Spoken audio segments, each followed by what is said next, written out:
छत्तीसगढ़ की बड़ी खबरों में आपका स्वागत है। खबरें शुरू करने से पहले चैनल को सब्सक्राइब जरूर करें। वीडियो कहां से देख रहे हैं कमेंट में बताएं और पसंद आए तो लाइक जरूर करें। आप छत्तीसगढ़ के हैं और किसान हैं तो आपसे जुड़ी एक बड़ी खबर अब आपको बता देते हैं। धान बेचने वाले किसानों को पंजीयन कराना, रजिस्ट्रेशन कराना अनिवार्य किया गया है। आपको बता दें कि खरीफ फसल के किसानों को पंजीयन कराना मैंडेट किया गया है। बिना पंजीयन के किसान अपनी फसल नहीं बेच पाएंगे। किसानों को एग्रीस्टैक पोर्टल में पंजीयन करवाना होगा। पंजीयन से ही कृषक उन्नति योजना का उन्हें लाभ मिल पाएगा। तो किसान सीएससी में फ्री पंजीयन करा सकते हैं। एक बड़ी जानकारी, एक बड़ी खबर किसानों से जुड़ी हुई, खास तौर पर छत्तीसगढ़ के किसानों के लिए यह अहम खबर है। ध्यान से सुनिए क्योंकि खबर आपसे जुड़ी हुई है।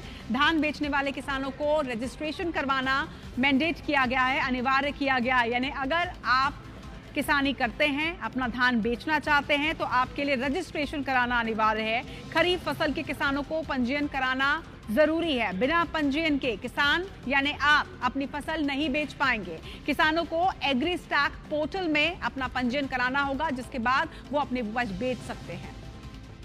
तो छत्तीसगढ़ के मुख्यमंत्री विष्णुदेव साय 11 अगस्त को सारंगढ़ जिले के चंदाई में बने बीजेपी जिला कार्यालय के लोकार्पण समारोह में शिरकत करेंगे। इस कार्यक्रम के लिए प्रभारी मंत्री टंकराम वर्मा ने तैयारियों का जायजा लिया और अधिकारियों को दिशा निर्देश दिए। कार्यक्रम में लगभग 180 करोड़ रुपए की लागत की भूमि पूजन और अन्य विकास कार्य शामिल हैं। जब से भारतीय जनता पार्टी की सरकार बनी है तब से पूरे प्रदेश में सौगात ही दे रहे हैं और अभी 11 तारीख को आ रहे हैं हमारे माननीय मुख्यमंत्री जी। उस दिन हमारे जिले के भाजपा कार्यालय का लोकार्पण भी है और करीब 180 करोड़ रुपए के लागत के यहाँ पे भूमि पूजन भी हो। देखिए, सारंगढ़ को 4 लेन में लिया गया है। डीपीआर तैयार हो रहा है, सेकेंड फेज में बनेगा और सारंगढ़ की विकास होगा, अनेक काम होंगे। सड़क के साथ साथ शिक्षा, पेयजल वगैरह का भी यहाँ पे से है। जी हाँ, डिप्टी सीएम के निर्देश का असर देखने को मिला है।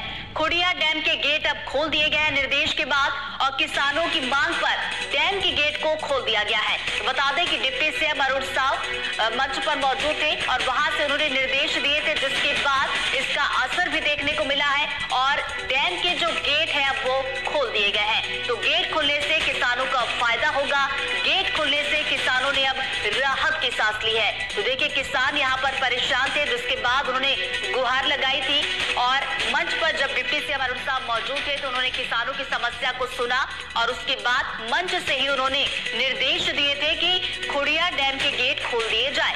जिसके बाद देखिए, निर्देशों का पालन भी हुआ है, असर भी देखने को मिला है। खुड़िया डैम के जो गेट है वो किसानों की मांग पर अब खोल दिए गए हैं। अरुण साव ने गेट खोलने का निर्देश दिया था। गेट खुलने से अब देखिए किसानों को यहाँ पर फायदा होने वाला है और गेट खुलने से किसानों ने अब राहत की सांस ली है। रेल यात्रियों से जुड़ी एक और खबर आप तक पहुंचा दे। रक्षाबंधन पर महिलाओं के लिए विशेष तौर पर एक बड़ी सौगात मिल रही है। छत्तीसगढ़ की महिलाओं के लिए खास खबर, क्योंकि दुर्ग और रायगढ़ के बीच स्पेशल लोकल ट्रेन चलाई जाएगी। रक्षाबंधन के अवसर पर आज और कल इन ट्रेनों का संचालन किया जाएगा। तो बड़ी संख्या में बहनें रेल यात्रा करके अपने भाई के घर पहुंचती है और ऐसे में रेलवे ने महिलाओं की सुरक्षा को ध्यान में रखते हुए, उनकी सुविधा को ध्यान में रखते हुए अब बड़ा ऐलान किया है और इस तरह से रक्षाबंधन पर एक बड़ी सौगात, खासतौर पर रेल यात्रा करने वाली महिलाओं के लिए दुर्ग रायगढ़ के बीच स्पेशल लोकल ट्रेन चलेगी। रक्षाबंधन के अवसर पर आज और कल इस ट्रेन का संचालन किया जाएगा।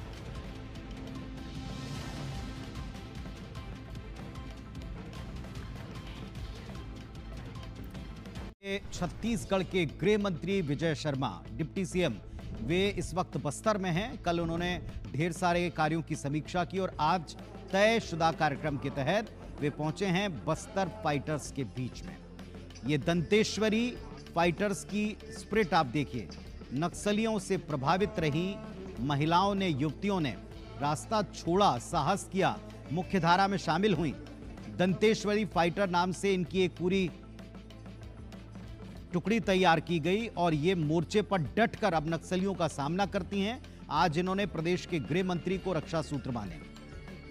ये आत्मसमर्पित महिला नक्सलियों से प्रभावित महिलाएं और अब उनका मुकाबला करती महिलाएं हैं। आत्मसमर्पित महिला नक्सलियों से राखी बंधवाकर गृह मंत्री भी थोड़े भावुक नजर आए। दंतेश्वरी फाइटर्स महिला कमांडोज ने आज राखी बांधी है। रायपुर से आपको एक और बड़ी खबर देते हैं। छत्तीसगढ़ में 223 करोड़ के टैक्स घोटाले का खुलासा हुआ है। स्टेट जीएसटी ने 60 दिन में 2137 पेज का चालान पेश कर दिया। मास्टरमाइंड अमन अग्रवाल के खिलाफ 60 दिन में चालान पेश हुआ है। अत्याधुनिक डिजिटल टूल्स का उपयोग कर घोटाले की परतें खोली गईं। अमन अग्रवाल पर फर्जी बिल बनाने का आरोप है। कई मजदूरों के मोबाइल नंबर से फर्जी बिल बनाने के आरोप हैं। 53 करोड़ की टैक्स चोरी के आरोप है। 223 करोड़ रुपए के टैक्स बिल जारी करते हुए टैक्स की चोरी की गई। फर्जी फर्म्स का संचालन घर से करने का खुलासा हुआ। चोरी की रकम महाराष्ट्र समेत कई राज्यों के बैंक में ट्रांसफर की गई। यानी पूरा प्लान था, पूरा एक नेक्सस बनाकर ये कर चोरी की गई और वो भी 223 करोड़।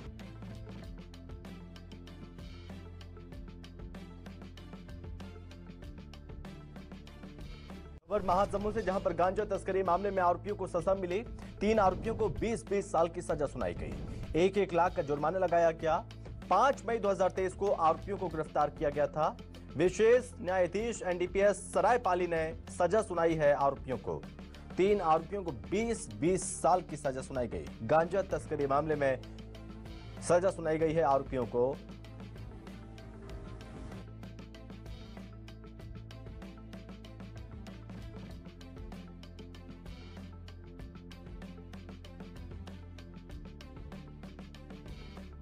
के माडा गांव के रहने वाले मनीष ने नई सिम खरीदी। यह सिम खरीदते ही उनकी जिंदगी बदल गई।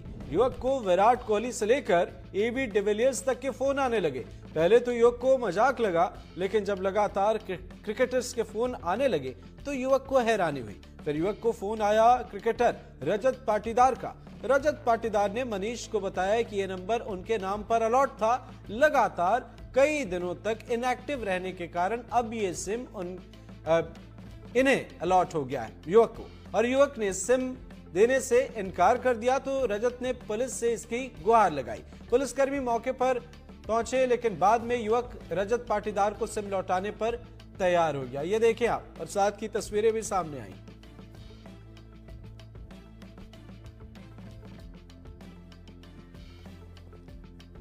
बता दें, छत्तीसगढ़ हाईकोर्ट में न्यायाधीश की नियुक्ति हुई है। न्यायमूर्ति रविंद्र कुमार अग्रवाल इनकी नियुक्ति हुई है।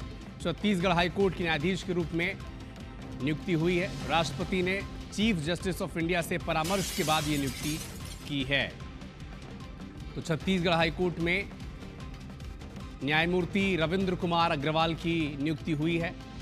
राष्ट्रपति ने चीफ जस्टिस ऑफ इंडिया से परामर्श के बाद ये नियुक्ति की है।